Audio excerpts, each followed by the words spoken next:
¿Les parece bien? Bueno, oramos.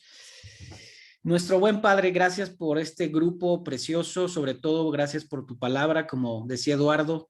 Señor, es un tesoro y tenemos que recibirla como es, Señor. Gracias porque tu palabra nos corrige, nos ilumina esas áreas también oscuras, Señor, o esas áreas que necesitan ser examinadas, Señor, para que tu espíritu, Señor, cambie, limpie, transforme, Señor, porque tu palabra tiene poder precisamente para transformar, para convertir el alma, el corazón y los pensamientos, Señor. Y de esta manera pedimos que todo lo que compartamos el día de hoy, Señor, te dé honra, te dé gloria y sea de edificación, Señor, para cada uno de los que estamos aquí, de los oyentes. En el nombre de Jesús lo pedimos.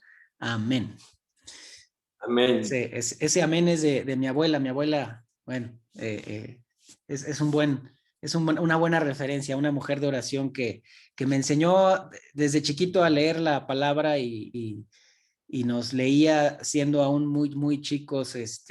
Pues sí, fue de las personas fundamentales, ¿verdad? Además de mis papás, pero mi abuela, es una persona muy, muy querida. Me acordé ahorita, porque ella sí dice amén, o bueno, lo hace más cantado, ¿verdad? Que yo, pero en fin, pues vamos a ya cubrir, voy a proyectar, o bueno, voy a compartir mi pantalla. Vamos ya a estar cubriendo prácticamente el capítulo 3 hoy, o sea, lo terminamos e iniciamos 4. Yo creí que en esta lección, voy a serles muy honesto, íbamos ya a entrar en el tema de la venida del Señor, pero ¿qué creen? La verdad es que estuve dándole siempre el repaso que hacemos en la semana y pues tengo que volver a estudiar. Me di cuenta, bueno, vamos aquí, les muestro. Ahí voy. Ahí está. Vamos a hoy entrar precisamente capítulo 3. Ya estamos más avanzados, creo que del capítulo, o bueno, sí, del 1, perdón, hasta el 4:12.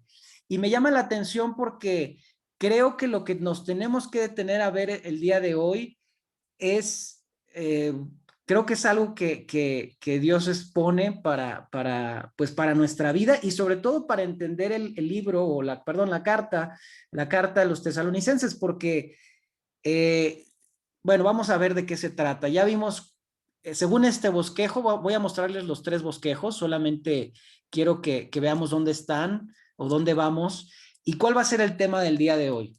El día de hoy vamos a hablar, según este bosquejo, la vida del cristiano en relación con el retorno de Cristo. En este segundo bosquejo lo explica estos capítulos o esta porción, y me llama la atención porque la abarca, igual que yo vamos a decir que la seleccioné, la aparté de estos capítulos porque hablan de un mismo tema, y esto es una esperanza que nos trae o nos lleva a purificarnos. Esta es la palabra clave, purificar. El tercer bosquejo utiliza inclusive la palabra pureza. Dice este bosquejo, un compromiso con la pureza, perdón.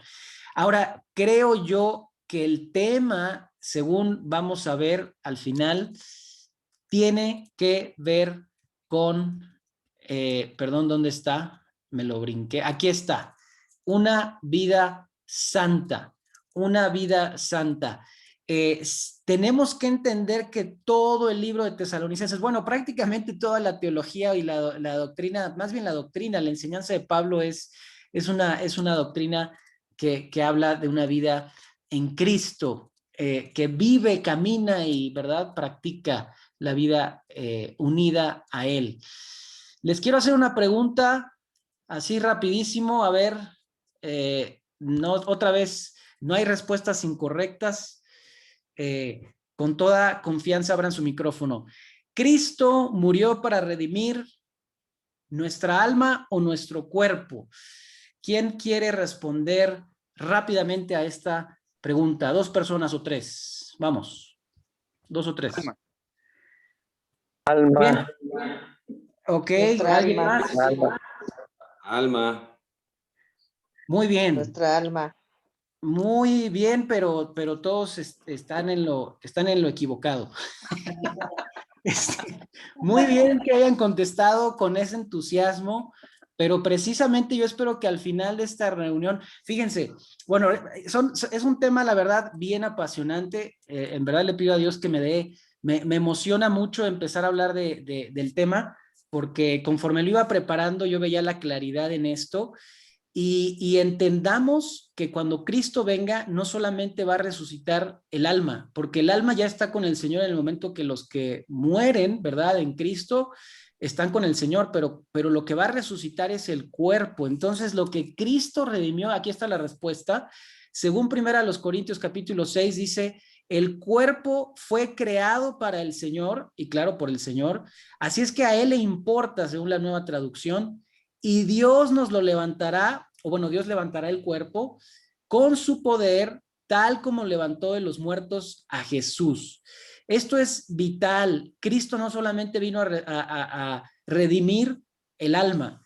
¿Y por qué estoy hablando de esto? Ahorita vamos a encontrarle sentido a todo esto, porque toda la carta habla de un cuidado, habla de que nuestro cuerpo que es, bueno, nosotros sabemos que es el templo, ¿verdad? Así decimos, el templo del Espíritu Santo, pero realmente entendemos que significa esto. Miren, existía una filosofía griega precisamente, esto lo saqué del comentario de William Barclay, por cierto, está en la página que les compartí de comentarios y que también trae diccionario, concordancia, trae un chorro de cosas, hasta mapas, que se llama Biblia Todo. Así es que ustedes pueden leer William Barclay en cualquier momento, esto lo saqué de allí. Había una filosofía que dividía o distinguía los griegos de esa época, ¿verdad? Entre el alma y el cuerpo. Es más, es tan marcada que aún nosotros llegamos a pensar de esta manera, ¿no? Ahorita alguien dijo, o bueno, la mayoría dijo que solamente el alma, como creyendo que solamente lo puro, lo eterno o lo que va a permanecer, ¿verdad? ¿Alguien quiere comentar algo? Adelante, ¿no? Vamos bien. Eh, a veces creemos que solamente lo espiritual, lo que no se ve, es aquello que es santo, ¿verdad? Que es apartado, que debe estar consagrado. Pero esto es una filosofía equivocada de los griegos. Miren, dice, lo importante de la persona, según los griegos, era el alma, el espíritu. El cuerpo era algo sin importancia. Qué interesante. Esto producía dos actitudes. O se decantaba la gente, ¿verdad? Por un ascetismo. ¿Qué quiere decir esto?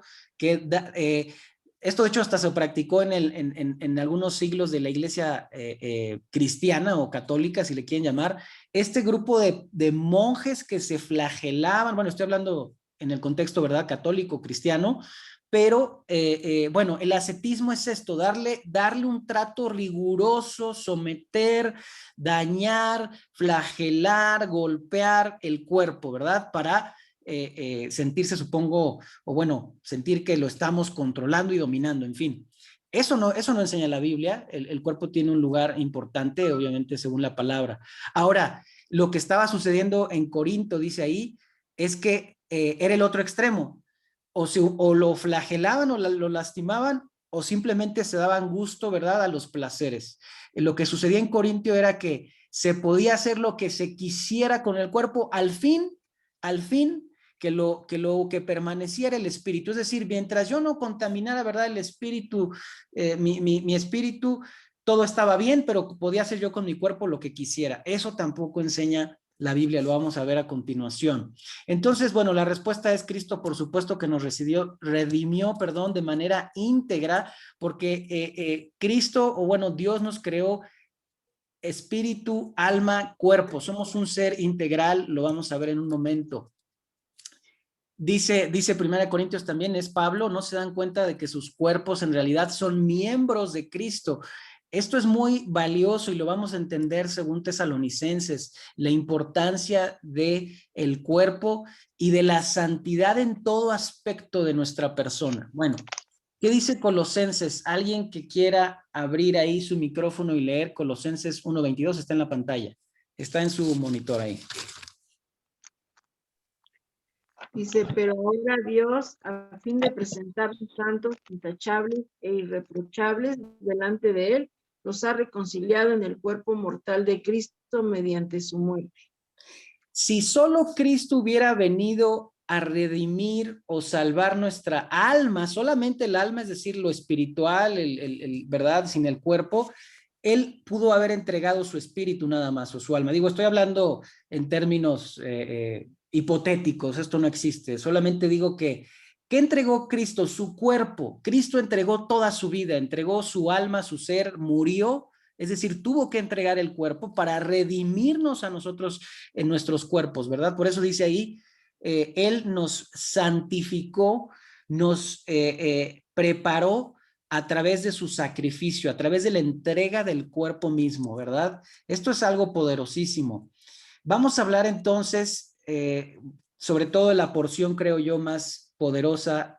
Es más, yo creo que no voy a detenerme a leer desde el versículo 1. Vamos a entrar ya a partir del versículo 12 al 4:12. Capítulo 3, versos 12 al 12. Muy bien.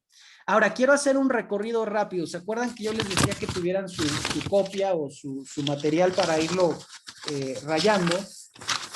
Yo encontré donde estaba hablando de santidad a lo largo de todo esto que les voy a mostrar en pantalla. No voy a leer, por cierto, lo que está en blanco, las letras. O sea, solamente quise pegar toda la porción, toda la carta, y vamos a leerlo subrayado nada más, ¿ok? Vamos a leer solamente lo que está subrayado. Déjenme ver aquí en mi pantalla porque tengo mis notas. Ahí está. Entonces, según lo que está aquí subrayado, dice desde el capítulo 1 y hasta el último capítulo, vamos a buscar esto que habla de una vida de pureza, de santidad, de caminar como a Dios le agrada. Miren lo que dice verso 4, hermanos amados, sabemos que Él los ha escogido. Y la palabra escogido, si yo lo busco, ¿qué significa para Pablo y qué significa en la enseñanza bíblica? Obviamente, bueno, en el Nuevo Testamento, esto de ser escogido, miren lo que dice Efesios 1:4, según nos escogió en Él antes de la fundación del mundo, ¿para qué? Para que fuésemos santos y sin mancha delante de Él. Es decir, Dios nos escogió para ser santos, para no tener mancha delante de Él. Ya leímos Colosenses, pero lo voy a leer en otra traducción. Pero ahora Él los reconcilió consigo mediante la muerte de Cristo en su cuerpo físico. Otra vez, el cuerpo está incluido en esta manera de vivir. El cuerpo es parte fundamental. Por eso nuestra iglesia, a mí me sorprende, la verdad, gratamente. Digo, he escuchado muchos mensajes, muchos sermones en la Biblia, tengo mis predicadores favoritos, como seguramente ustedes, pero no todos los pastores como el nuestro y como en nuestra iglesia se enseña el cuidado del cuerpo, porque eso también agrada a Dios. Por ejemplo, el plan Daniel, por ejemplo, campañas que tengan que ver, ¿verdad? O cursos o talleres o capacitaciones que hablen, ¿verdad? De la salud. Todo eso es muy valioso. ¿Por qué? Porque eso también honra a Dios. Nosotros podemos honrar a Dios con nuestro cuerpo. Bueno, lo que está ahí subrayado en naranja no tampoco me voy a detener a leer porque, pero bueno, quiere decir que también ahí está hablando de una conducta limpia, en santidad. Ahí está hablando otra vez del amor, de la esperanza, de la constancia, del trabajo. Ahora, esto es trabajo, obviamente dice que produce el Espíritu Santo, lo estoy leyendo aquí a ver si logran, no sé cómo vean ahorita mi pantalla, pero sí se ve completa, ¿verdad? La diapositiva, se ve a pantalla Sí, completa, sí. sí. Muy bien, muy bien, muy bien, muy bien. Entonces, bueno, ¿qué otra parte que está subrayada? ¿Alguien que quiera abrir su micrófono? ¿Alguien más que no haya leído? Sí, Lo que está nada más aquí subrayado. Tere Luna. Tere, adelante. Y de cómo se convirtieron a Dios, dejando los ídolos para servir al Dios vivo y verdadero. La palabra conversión no puede, o más bien el significado de la conversión, que quiere decir transformación, no puede ser algo que el ser humano produce. No es algo que yo puedo cambiar mi corazón, transformar mi mente, mi manera de actuar. Eso solamente Dios lo puede hacer genuinamente de adentro hacia afuera. La conversión, o bueno, y si me voy más allá, ¿verdad? Obviamente si hablamos de regeneración, del acto en el que el Espíritu Santo nos vuelve nueva criatura, ¿verdad? Nueva creación, eso solamente lo produce Dios. Entonces, así la vida santa o apartada para Dios, solamente la puede producir Dios en nosotros. No es un esfuerzo humano, eso es algo que yo lo escuché repetidas veces en el seminario y tuve que, o bueno, quise realmente, perdón, me salí de aquí, quise realmente entenderlo. Bueno, entonces, esto solamente Dios lo va a hacer, el vivir una vida santa, el vivir una vida para Él, consagrada, pensamientos que lo agraden a Él, que lo glorifiquen, pureza. A veces nosotros decimos, no, es que no es posible y tienes toda la razón. Humanamente no lo vas a poder hacer. Es una obra del Espíritu Santo. ¿Por qué Dios nos sella? ¿Por qué Dios nos da a su Espíritu cuando creemos? Para que Él haga la transformación, ahora sí que la obra completa de santificación. Ahorita lo vamos a ver. Y bueno, ahí está esta otra parte subrayada. ¿Alguien más, aparte de Tere, que no haya leído? Sí, el versículo 10 dice, Dios y ustedes me son testigos de que no nos comportamos con ustedes los creyentes en forma santa, justa e irreprochable. Ya ahí le cambiaste a la versión, Sí, dice que nos... Eso, porque si dice que no nos comportamos de No, forma, pues no. entonces es todo lo contrario que estoy tratando de oír. Ah, no es cierto, hermano. ¿Cómo claro, ya lo dijimos, Pablo, Silas y Timoteo vivieron el evangelio, o sea, predicaron no con palabras, ya dijimos, no, bueno, no solamente con palabras, sino con su propia vida. ¿Cómo actuaron con ellos?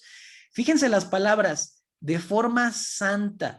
No sé, alguien, a ver, ¿qué quiere decir santo? También vamos a empezar de por ahí. ¿Qué quiere decir santo? Aquí hay hermanos que tienen toda la vida en la fe, más que yo, me triplican la edad. Apartado. Apartado para. Ah, maravilloso, no, hombre, ya resuelto, ya no hay más que decir. Ok, ya respondimos qué quiere decir santo, apartado para qué o para quién. Para Dios. Para Dios. Muy bien, eso es importante, claro. Yo me aparto, Claro. por ejemplo, hay gente que dice, yo no hago esto, yo no tengo estas prácticas, yo no tengo estos hábitos, yo no, ¿verdad? Yo no hago esto, no hago lo otro y tengo una lista de nos. Pero o por qué lo hacen y para quién lo hacen, esa es la diferencia, ¿sabes? Si lo hacemos para Dios, entonces estamos viviendo una vida en santidad. A ver, alguien que diga qué significa justo, me gusta esta palabra. Actuaron de una manera justa e irreprochable. A ver, alguien que se anime a decirnos, no sé, no voy a dar una definición yo, es simplemente, pues que tratemos como de profundizar, ¿no? Es un carácter de nuestro Señor Jesucristo y hace Me encanta. referencia a su santidad. Me encanta. Justicia, muy bien. Claro, el único que fue perfectamente justo fue el Señor Jesucristo. Ellos actuaron de manera justa, de manera correcta, de manera honesta, de manera, pues sí, ¿verdad? Pura. Irreprochable quiere decir que no hay queja, que no hubo algo algún enojo, alguna mala actitud, alguna mala cara. Imagínense qué responsabilidad, ¿verdad? De llevar el mensaje como estos apóstoles. Bueno, alguien más que me lea el versículo 12. Estoy nada más otra vez, estoy haciendo una mirada a lo largo de toda la carta de dónde encontramos esto de vivir en santidad, porque si yo me metí al tema de la venida del Señor y nos perdemos de vista este asunto, creo que estaríamos perdiendo el objetivo, uno de los temas centrales y sobre todo una responsabilidad, bueno, para mí, ¿verdad? Como a lo mejor que estoy enseñando la palabra y para nosotros de que Dios nos hable. Dios quiere hablar esto a nuestra vida. Versículo 12, alguien que no haya leído. Yo, Samantha, Adelante. los hemos animado, consolado y exhortado a llevar una vida digna de Dios, que los llama a su reino y a su gloria. Tú misma, Samantha, ¿qué quiere decir eso que acabas de leer? Pues que debemos de llevar una vida que agrade al Señor, ¿no? Que nuestra vida lo honre y le dé gloria. Ok, muy bien.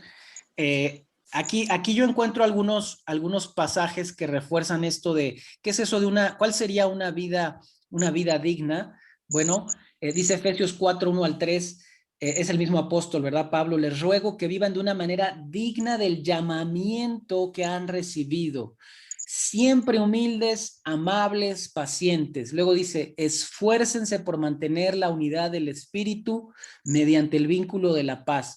Otra vez, me encanta porque cada vez que habla cada vez que la palabra o la Biblia nos enseña o nos dice que debemos actuar o vivir de cierta manera, casi siempre vamos a encontrar o está siempre relacionado en algún momento con el Espíritu. Es decir, Él es quien lo produce, el Espíritu Santo. Voy a poner un ejemplo así bien radical, a ver, espero que no diga yo algo incómodo o mal dicho, porque, bueno, estoy queriendo enfatizar esto.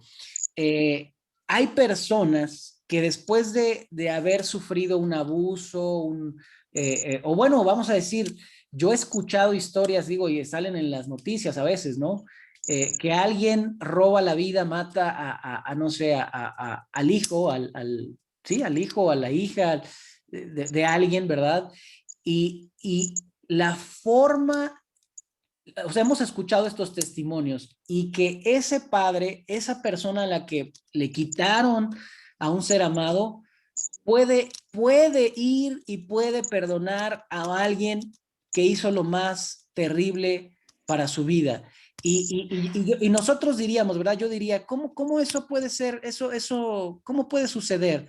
Y muchas veces cuando escuchamos, al menos yo he escuchado estas historias, casi siempre va relacionada con que esa persona va y le dice a la persona que Dios lo perdonó a él y por lo tanto, ¿verdad? Por lo tanto, ella quiere o él quiere, ¿verdad? Como el padre, decirle que lo perdona. No le está diciendo que hizo bien, no le está diciendo que lo acepta, no está diciendo que, está simplemente diciendo, Dios te ama, le está diciendo, ¿sabes qué? Yo sé que tú tienes una necesidad profunda en tu ser, en tu interior, y por eso, ¿verdad? No tienes el amor de Dios, pero quiero decirte que Dios te ama. Ahora, ¿cómo algo puede suceder así en esta vida? Por el Espíritu Santo. Es decir, yo no puedo perdonar a alguien que me daña, yo no puedo amar al que odia, yo no puedo, en fin, entendamos esto de una vez, es solamente la obra de Dios. Es decir, lo que es imposible para mí hacer, perdonar, amar a la persona imposible de amar y la persona que no merece ser amada, solamente Dios en mí. El Espíritu Santo produce eso en mí. Bueno, es solamente una mención de cómo esto va más allá de la capacidad humana. Esto obviamente habla del ejemplo, ¿verdad? Ahí está subrayado. Vamos a la siguiente. Ya estamos llegando al capítulo 3, donde más encontramos esto de la vida de santidad. Obviamente en el amor, ¿verdad? Es un amor que sobrepasa el amor que condicional, ¿verdad? Si yo soy amado, entonces yo amo, ¿no? Es un amor que da porque Dios me amó a mí primero. En fin, versículo 12, voy a leerlo yo. Que el Señor los haga crecer. Eso es santidad, eso es santificación, eso es vida cristiana que madura, que crece espiritualmente. Ese es el crecimiento espiritual. ¿Para qué? Para que se amen más y más unos a otros y a todos como nosotros los amamos a ustedes. Verso 13. Que los fortalezca interiormente. ¿Quién lo va a hacer? Dios nos va a fortalecer. Y me encanta esto. ¿Para qué Dios nos va a hacer permanecer firmes en santidad en una vida que le agrada a Él? Alguien que lo lea fuerte y claro, subrayado ahí en el verso 13. ¿Cuándo? ¿Para qué? ¿Cuándo? Henry, cuando nuestro Señor Jesús venga con toda su santidad, no, con sus santos. ¿Sí? Uh-huh. La santidad de ustedes sea intachable delante de nuestro Dios y Padre. Gracias. Eso quiere decir que Dios nos va a preparar ¿para cuándo? Para cuando Él venga y Él nos encuentre de una manera que se agrade. Y no solo eso, que nosotros no seamos avergonzados, sino que podamos entregarnos a Él, recibirle con gozo, con certidumbre en nuestro corazón. Dice ahí, ¿verdad? Pablo, me encanta cuando dice Pablo que él no quiere ser hallado teniendo su propia justicia. O sea, yo cuando venga el Señor, yo no quiero estar, ¿verdad?, haciendo cosas buenas. Escucha bien esto. Cuando venga el Señor, yo no quiero ser hallado haciendo cosas buenas, sino más bien permaneciendo en su justicia. ¿Qué quiere decir eso? Es decir, yo puedo hacer muchas cosas buenas y creerme que soy merecedor entonces de que Dios me reciba. Yo puedo estar actuando, ¿verdad?, haciendo cosas buenas y que a veces como cristianos podemos hacer, claro, pero no es por eso que Dios me recibe. Cuando dice Pablo que cuando el Señor venga me halle no en mi propia justicia, sino con la justicia de Cristo, quiere decir que yo esté reconociendo hasta mi último aliento que yo no merezco la salvación, que yo no merezco el perdón. Sin embargo, no me quedo ahí, ¿verdad? No me quedo en la parte, no me tiro, ¿verdad?, al piso, como dicen, es decir, en la idea de que no merezco, sino que voy más allá y digo, pero entiendo que Cristo me hace digno, que Cristo es mi justicia, entiendo que Cristo es mi sustituto, entonces voy a estar esperando hasta el último momento, ¿verdad?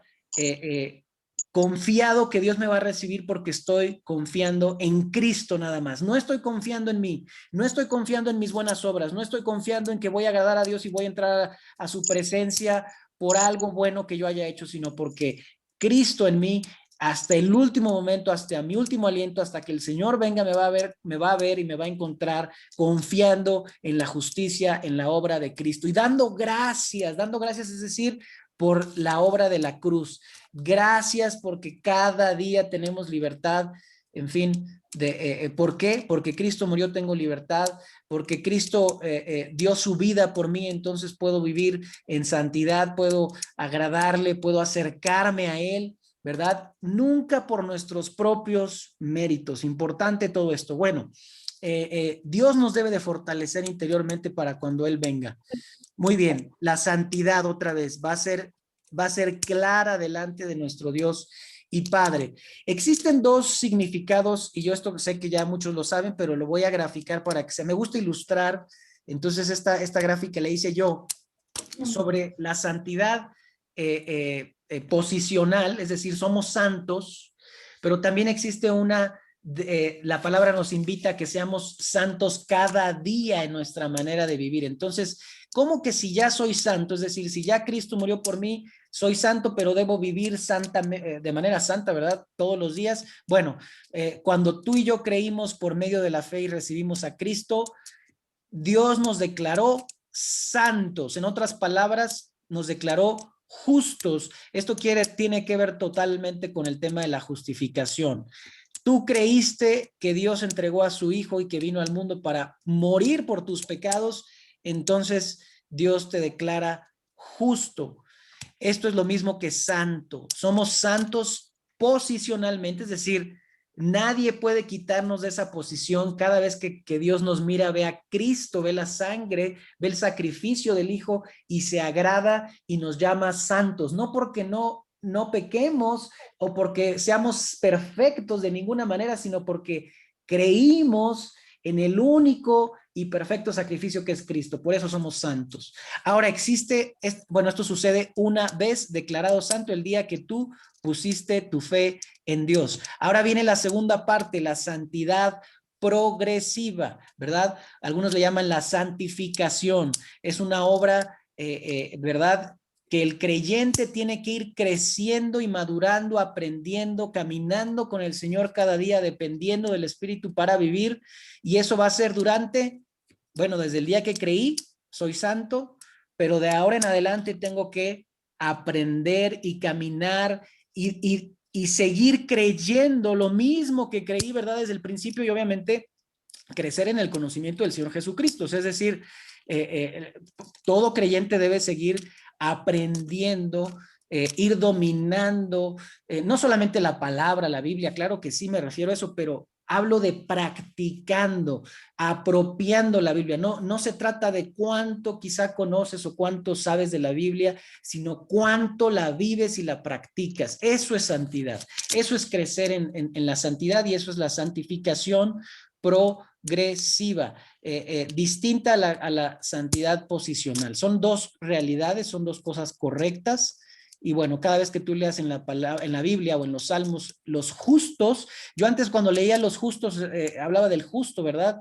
Y el justo recibirá esto, y los que confían en el Señor son justos, y yo decía, pues yo no soy justo, pero después me di cuenta que claro, que en Cristo, por Cristo me hizo justo, entonces yo recibo las bendiciones por la simple fe, por la simple fe. Esto es importante, muy bien. Vamos a seguir, solamente es un repaso rapidísimo. Ahí lo dice también Pablo, ya habéis sido lavados, ya habéis sido santificados, tiempo pasado, cuando fuimos justificados en Cristo. Pero también nos dice el apóstol Pedro, porque escrito está, sed santos. ¿Por qué? Porque yo soy santo, es decir, en nuestra manera diaria, son las dos realidades, ¿correcto? Entonces, en algún momento yo puse mi confianza en la cruz, empiezo a caminar con el Señor, soy declarado justo, esa es la justificación. ¿Y cuándo va a terminar, pregunto yo, la santificación? Alguien que responda rápidamente.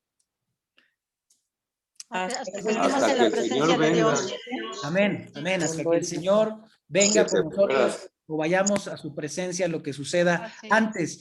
Algunos, por cierto, aquí tengo que sacar este comentario porque me encanta. Decía un profesor del seminario que la verdadera santificación comenzaba cuando te casabas. Entonces, yo no le entendía al principio, ya después ya dije, ya entiendo, tengo que morir todos los días a mis deseos, a mi orgullo, a mis enojos, ¿verdad?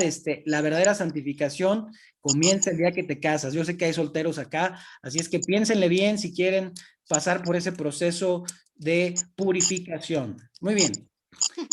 Llegamos al capítulo 4, y de esta manera me encanta porque Pablo en la mayoría de sus escritos tiene la parte teológica, o vamos a decir, pues sí, la parte, vamos a decir, de relato, de teoría, de saludar, de ponerse en contacto con la gente, ¿verdad?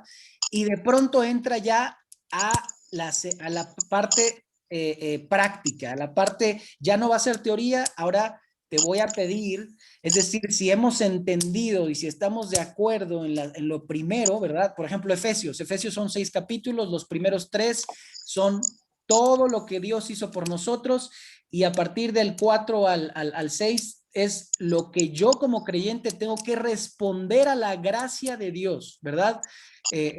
Por eso dice que debemos trabajar en nuestra gracia, ¿no? O como se dice, esforzarse en la gracia, esforzados en la gracia. Entonces, ya terminó Pablo de decir, miren, ¿se acuerdan de que yo fui, que los visité, que me porté, que los amé, que los cuidé como un padre, como una madre?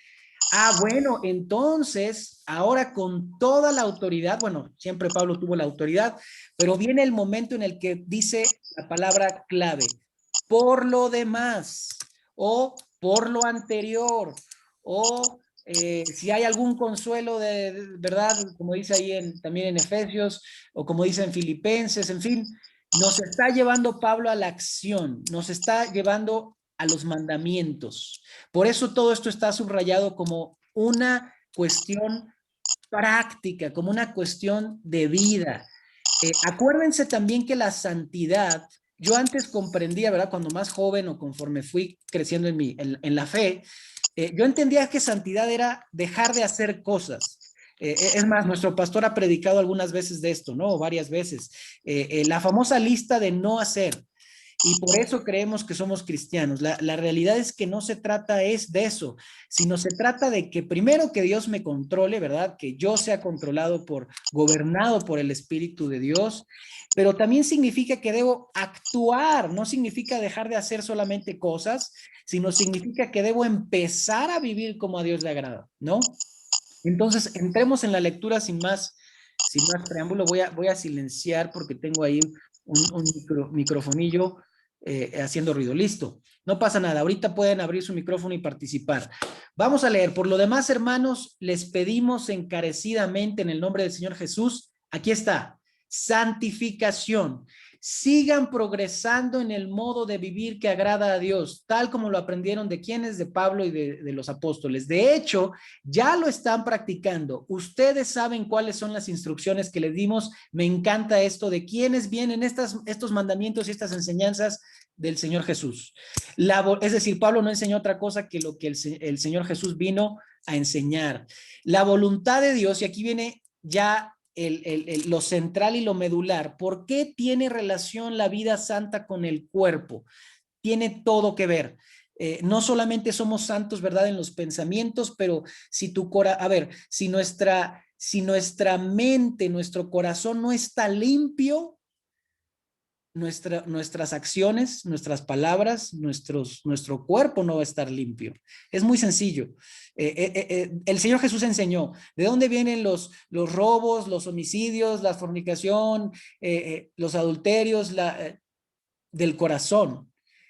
Pensamos que no tiene eso efecto en las acciones, que no tiene efecto en nuestra manera de vivir. Es exactamente lo mismo. Es decir, ahí está la unidad entre lo espiritual, ¿verdad? El alma, lo etéreo, lo abstracto y la realidad física del cuerpo. Tiene todo que ver. Dice que la voluntad de Dios es entonces, verso 3, que seamos santificados, que se aparten de inmoralidad sexual, que cada uno aprenda a controlar su propio cuerpo de manera santa y honrosa, sin dejarse llevar por los malos deseos, como hacen quienes los paganos, que no conocen a Dios y que nadie perjudica a su hermano ni se aproveche de él en este asunto. Tengo que detenerme aquí porque aquí hay una parte central, medular. La voluntad de Dios es que seamos santificados. Ahora bien, dice que nos apartemos de inmoralidad sexual. La versión 60 y otras versiones, ¿verdad? Hablan de fornicación y la palabra es fuerte, pero tenemos que ver el significado original. Tiene varias connotaciones.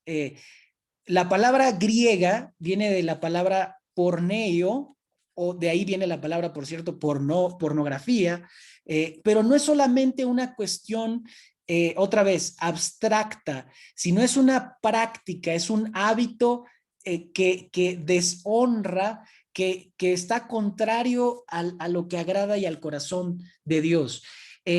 Tiene que ver con todo lo que sea pensamientos también, tiene que ver con lo que nosotros permitimos o aprobamos, lo que nosotros consciente o inconscientemente nos alimentamos, ¿verdad? De lo que vemos, de lo que escuchamos. Obviamente tiene que ver específicamente con el no tener relaciones sexuales fuera del matrimonio, claro que tiene que ver con eso, pero habla en general de tener una actitud y una conducta limpia, de una conducta dedicada y consagrada para el Señor. Me gusta leer varias versiones porque en algunas traducciones dice, ¿verdad? En el verso 4, que aprenda cada uno a controlar su propio cuerpo. En otras traducciones, en la versión 60 y otras dice que cada uno sepa tener a su propia esposa. Ahora, no hay ningún problema, las dos traducciones son tanto correctas como valiosas, porque si dijéramos cuerpo, la palabra ahí es vaso, o sea, instrumento, ¿verdad? Como una vasija o como un recipiente, ¿verdad? Si se refiriera a lo individual, ¿qué quiere decir? Que yo tengo que tener dominio propio. Qué importante es eso. Estamos en una cultura que ha hecho al sexo como un ídolo.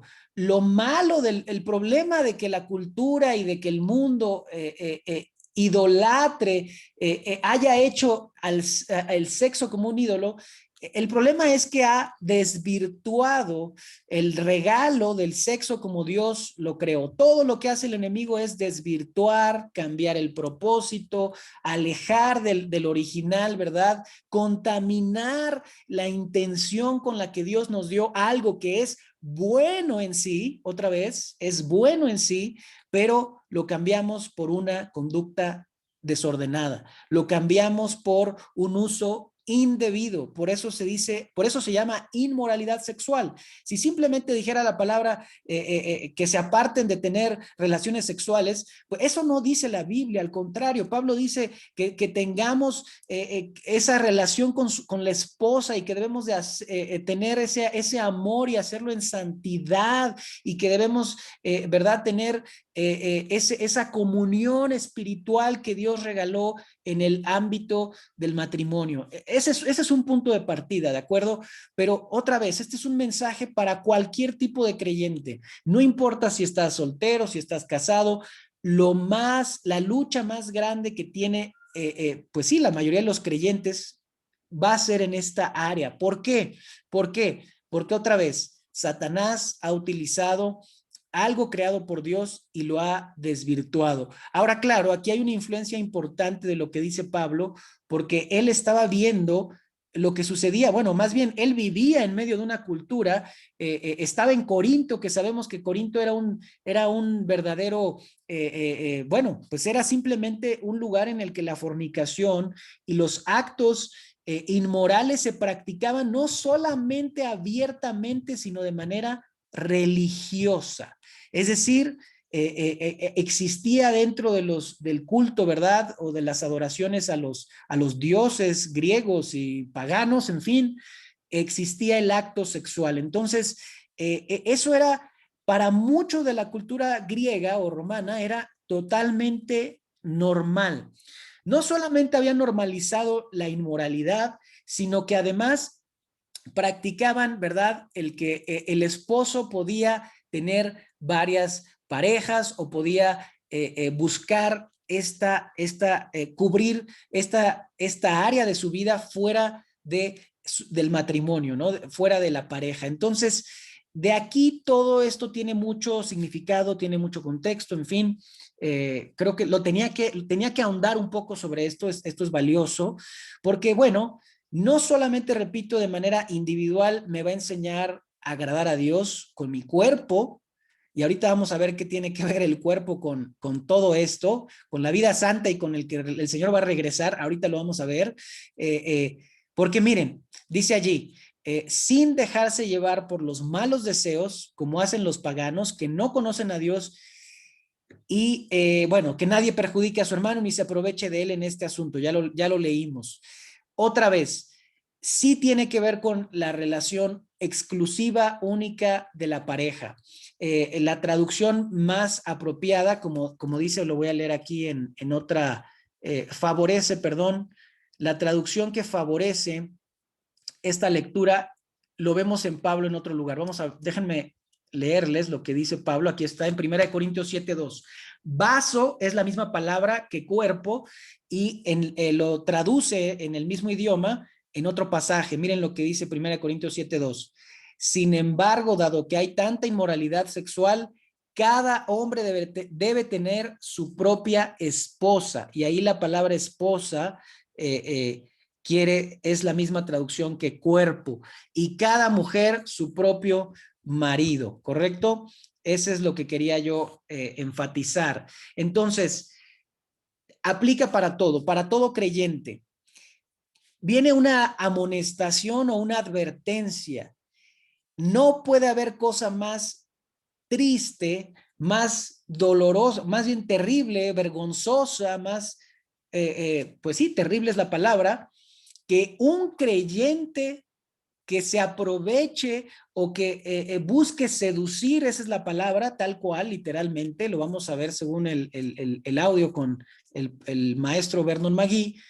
No puede haber algo más terrible que dentro de la iglesia se practiquen estas cosas y que los nuevos creyentes sean inducidos o guiados, ¿verdad? Por creyentes que tengan más años en el conocimiento de Dios. Eso es lo más terrible. Miren qué dice la palabra: el Señor castiga todo esto. Es decir, aquel que se aproveche, que induzca, que seduzca, que lleve, ¿verdad?, a uno que es nuevo. Imagínate, es un bebé espiritual. Ve lo que está sucediendo, y eso sucedía en Corinto, ¿verdad? Es más, Pablo, muchos sabemos, bueno, el trasfondo histórico es que escribe la carta, ¿verdad?, cuando él ya estaba en Corinto. Ya Pablo estaba viendo estos problemas y les advierte a los tesalonicenses que no vaya a suceder lo mismo en la iglesia, ¿no? Vuelve a decir: Dios no nos llamó a la impureza, sino a la santidad. Por tanto, el que rechaza estas palabras o estas instrucciones, mira lo que dice ahí: no rechaza a un hombre, sino a Dios, quien les da a ustedes su Espíritu Santo. Otra vez, Dios es santo, nosotros debemos vivir en esa misma santidad. Voy a decir una cosa más que tocó mi corazón y me recordó muchas cosas importantes que yo espero que hoy Dios nos hable a cada uno. Vuelvo a leer el verso 3. La voluntad de Dios es, en la versión 60 dice, vuestra santificación, ¿correcto? La voluntad de Dios es vuestra santificación. Yo recuerdo muchísimo un momento clave en mi vida cuando estábamos en Palabra de Vida allá en Querétaro. Fui a una de las conferencias misioneras que año con año se realizaban, y el Señor me llamó estando, ¿verdad?, allí, o el Señor utilizó cada una de las predicaciones de maestros, de pastores, de misioneros que hablaron. Y recuerdo que uno de los pastores tocó este punto y dijo: tú, joven que me escuchas, si dices que quieres servir a Dios, si tú buscas, ¿verdad?, los planes que Dios tiene para tu vida, si tú eres el que dice, yo quiero saber cuál es la voluntad de Dios, ¿verdad?, pero sigues viviendo con tus malas prácticas, si tú sigues mirando las cosas que no agradan a Dios, si tú sigues viviendo con esos hábitos y has aceptado eso y dices que quieres conocer la voluntad de Dios, es imposible. No puedes entender, no puedes recibir el plan de Dios para tu vida si tú sigues corrompiéndote, si tú sigues ensuciando tu vida. Eso fue muy poderoso porque obviamente, bueno, en ese momento yo tenía que escucharlo, pero bueno, debemos escucharlo todos y cada uno aquí. Decían los más grandes maestros, teólogos y predicadores que las más grandes enseñanzas son a veces de las más simples. Y decía uno de ellos, decía Charles Ryrie, que es un teólogo moderno, bueno, un hombre que apenas falleció hace algunos años, pero bueno, escribió su Biblia comentada, o escribió el comentario escribió el comentario de la Biblia. Este hombre decía que recordaba el canto de niños, ¿verdad? Que decía: cuidadito mis ojos lo que ven, cuidado mis oídos lo que oyen, cuidado mis manos, cuidado mis pies, mis labios, y decía verdades sencillas, pero verdades profundas, y que no importa en qué etapa de tu vida como creyente estés viviendo, tenemos que volver y recordarlas una y otra vez. No hay otra realidad. Bueno, sigamos leyendo verso 9. En cuanto al amor fraternal, no necesitan que les escribamos porque Dios mismo les ha enseñado a amarse unos a otros. Ahí está. No solamente la santidad es dejar de hacer cosas, sino amar a unos a otros, que es lo más difícil, ¿verdad? Dice: en efecto, ustedes aman a todos los hermanos que viven en Macedonia. No obstante, les animamos a amarse aún más, a procurar vivir en paz con todos, a ocuparse de sus responsabilidades y a trabajar con sus propias manos. Así les he mandado para que por su modo de vivir, otra vez, para que por su modo limpio, santo, justo y irreprochable, que aprendieron primero de quiénes, de los apóstoles, pero luego de quién, de Dios, dice el capítulo 1, ¿verdad? Ustedes se convirtieron primero en ejemplo nuestro y luego ejemplo de Dios, o imitadores de Dios. Nuestra manera de vivir debe imitar lo que agrada a Dios. ¿Para qué? Para que ganemos no solamente el respeto de los que no son creyentes, sino que podamos traerlos al Señor, ¿verdad? Y que vivamos y ganemos almas y ganemos autoridad dentro de la iglesia, ¿verdad? Le decía Pablo a Timoteo, que nadie tenga en poco tu juventud, sino sé ejemplo en tu conducta de pureza, ahí está la palabra, de pureza, y que obviamente, bueno, pues eso va a tener el mayor impacto. Qué gran ministerio, ¿por qué? Porque vivía una vida en santidad. Vuelvo al tema del cuerpo.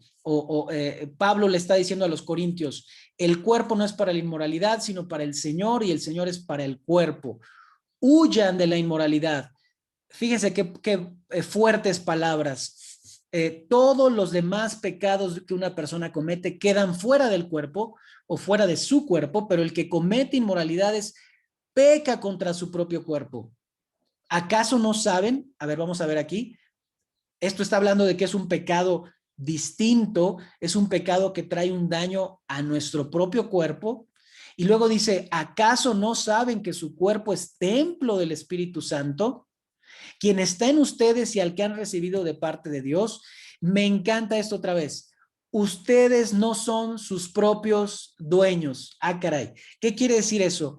Cristo, ya vimos que redimió nuestro cuerpo, y además no solamente le pertenece mi alma al Señor, todo mi ser, mi cuerpo le pertenece a Dios.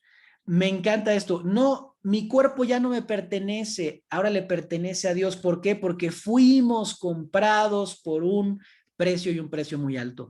Por tanto, honren con su cuerpo a Dios. La importancia del cuerpo. Ahorita lo vamos a entender, ahorita lo vamos a conectar con la venida del Señor. Ya estoy llegando al final. Otro mensaje de Pablo a los romanos.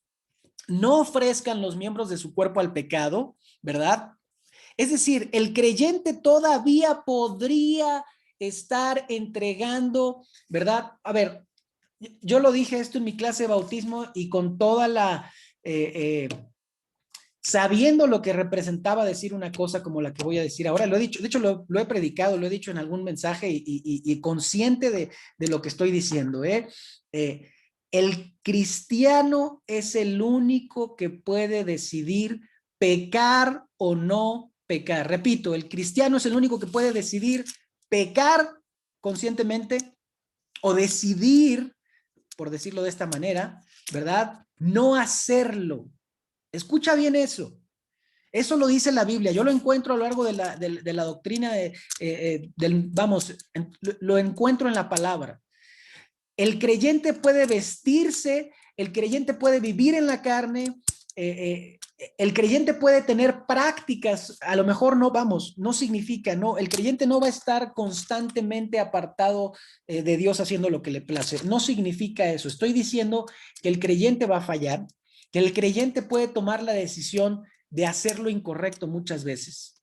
Por eso Pablo nos dice, no ofrezcas tu cuerpo al pecado, porque eso solamente es volverte instrumento de injusticia.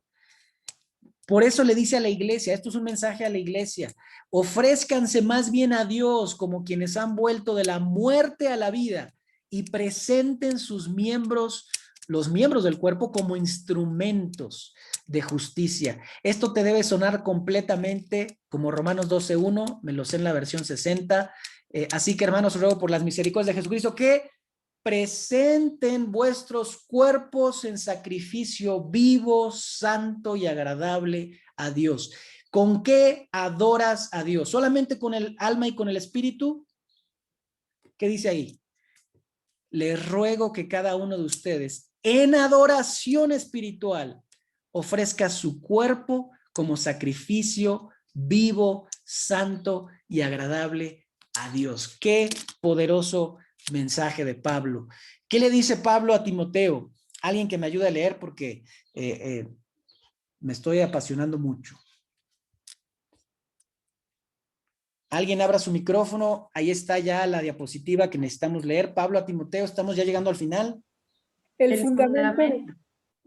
Adelante, Ángeles, por favor. El fundamento de Dios, que se aparte de la maldad todo el que invoca el nombre del Señor, En una casa grande no solo hay vasos de oro y de plata, sino también de madera y de barro, unos para los usos más nobles y otros para los usos más bajos. Si alguien se mantiene limpio, llegará a ser un vaso noble, santificado, útil para el Señor y preparado para toda buena obra. Para toda Ángeles, obra buena. Perdón. Ángeles, tú misma que leíste, ¿qué significa esto? Dame, ¿qué entiendes con esto que acabas de leer?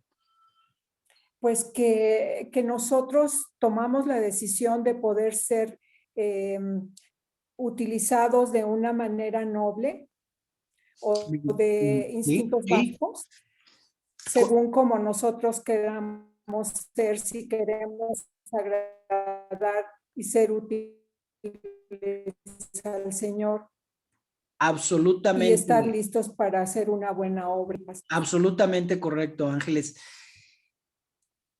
Decía un maestro, un pastor, Dios puede usar a cualquiera.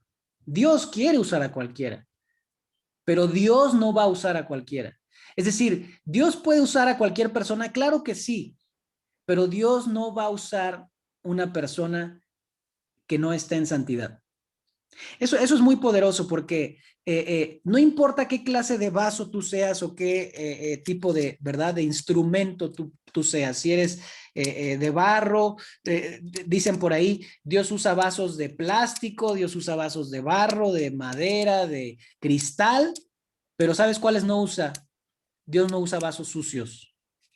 Dios no usa vasos sucios. Si tú quieres ser usado por Dios, dice allí, santifícate.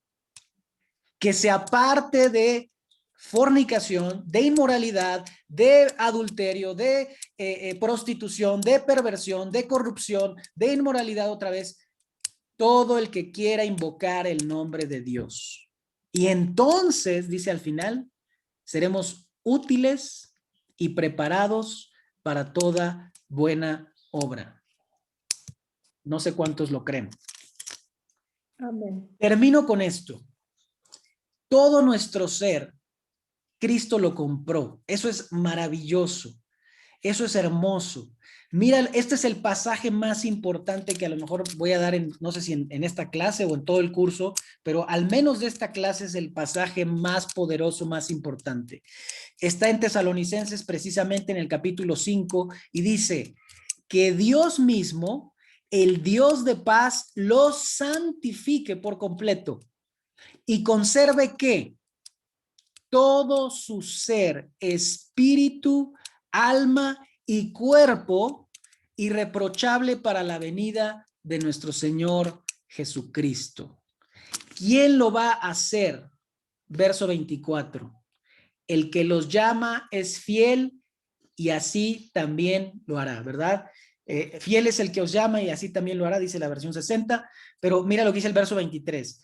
Dios mismo, el Dios de paz, el Dios que te llamó, el Dios que te escogió, Él te puede santificar y solamente Él te va a conservar, ¿verdad? ¿Qué te va a conservar?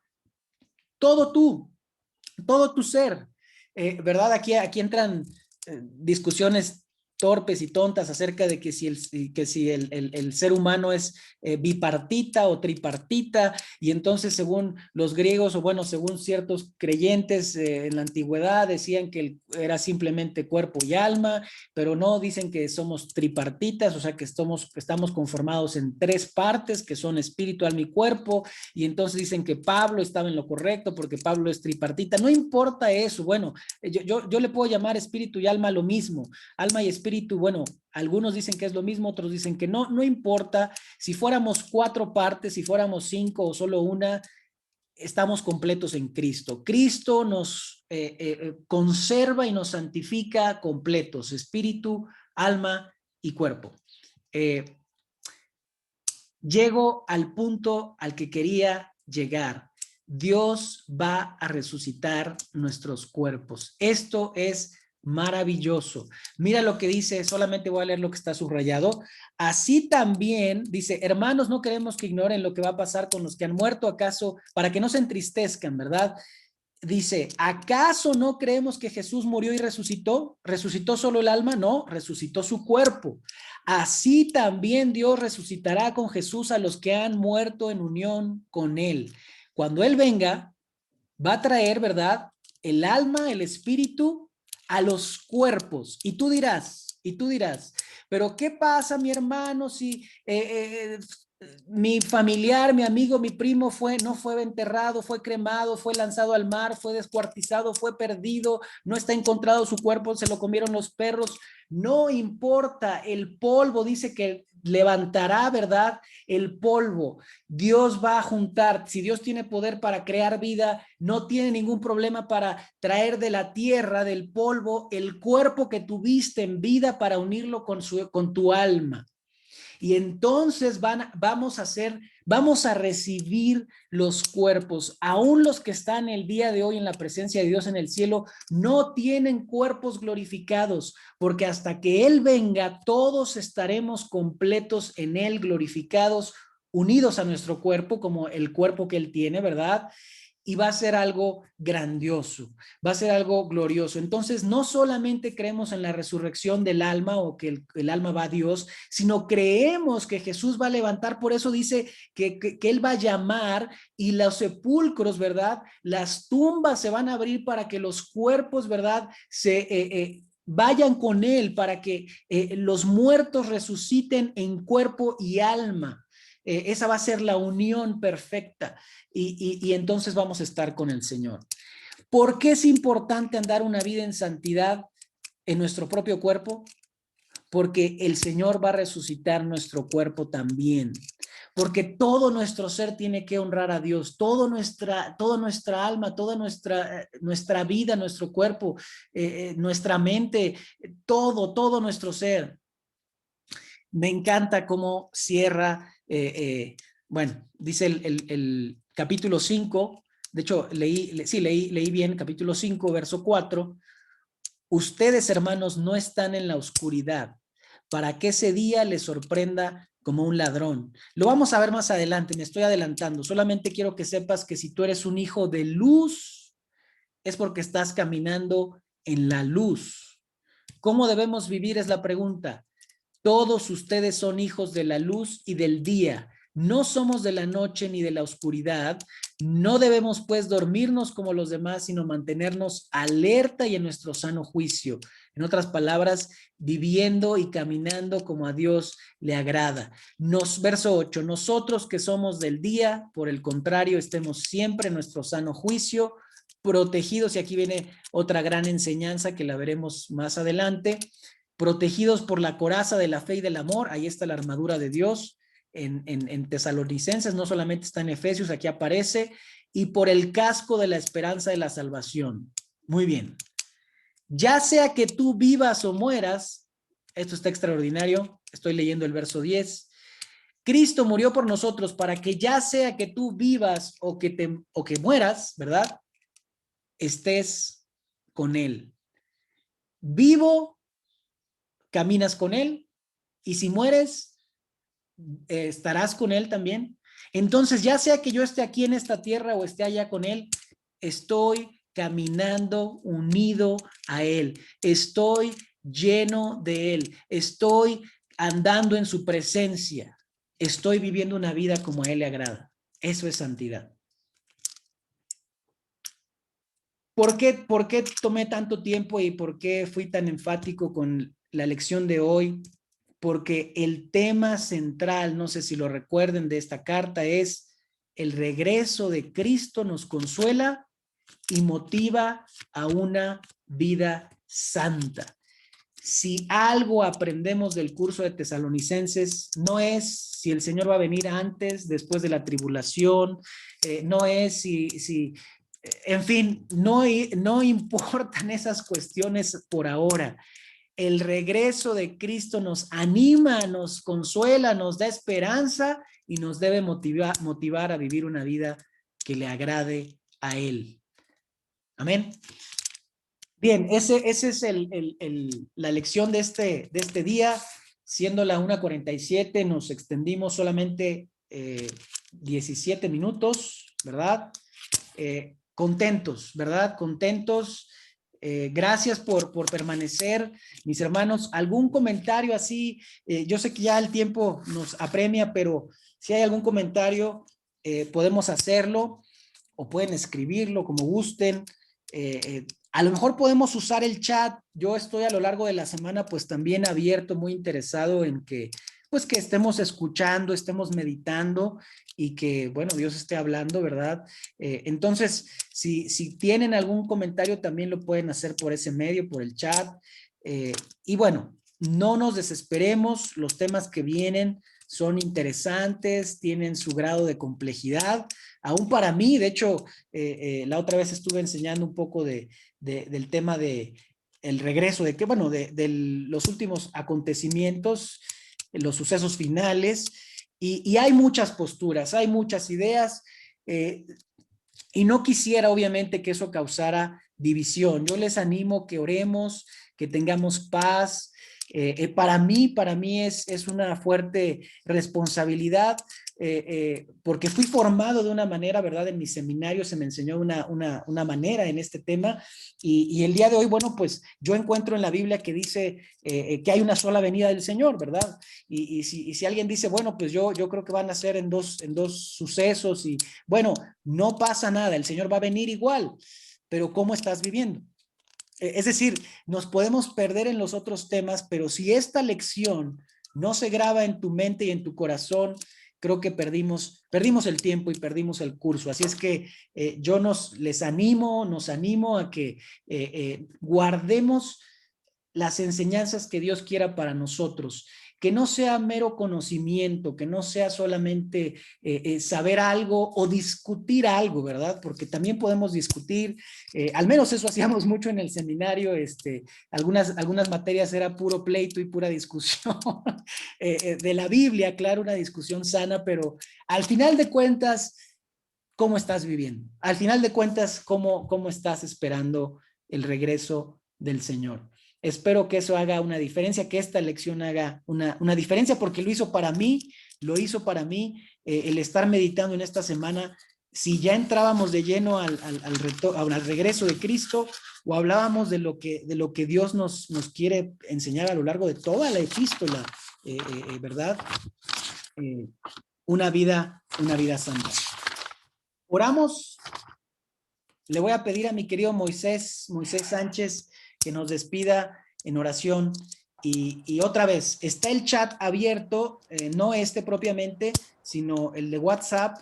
Escriban, compartan a lo mejor algo de la clase, o si algo les gustó mucho. Yo también aprovecho a hacer un anuncio rapidísimo. No utilicemos el chat a lo mejor para mandar, por ejemplo, ciertos videos, sino, ¿por qué? Porque no queremos causar confusión.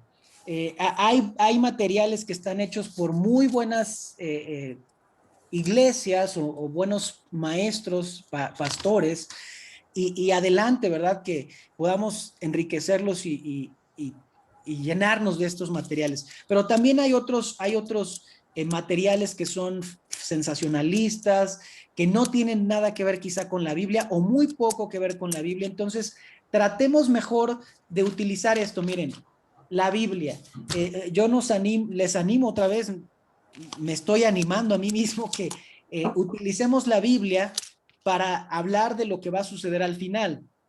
Y no quizá la película, o no utilicemos, ¿verdad?